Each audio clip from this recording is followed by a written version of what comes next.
Welcome to the Learning Pines YouTube. We hope this video helps. You begin by verifying prerequisites and taking the first actionable steps.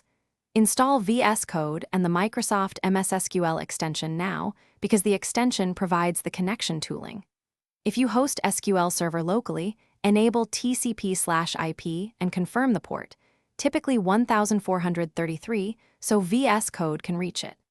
Once done, locate your server name and authentication method. Windows authentication versus SQL login changes how you will sign in. Make sure the server is running before you attempt to connect from the editor. You now create and test the connection profile inside Vscode. Open the command palette and run MS SQL. Connect, then choose Create Connection Profile so Vscode stores the settings for repeat use.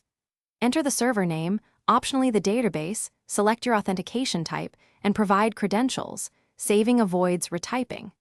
Once saved, test the connection. A success message and the connection indicator in the status bar confirm reachability. If it fails, recheck server name, port, and credentials before continuing.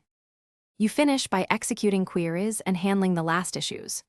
Open a SQL file, choose your saved profile from the status bar, and run statements with execute current statement or run query. Results appear in the results panel.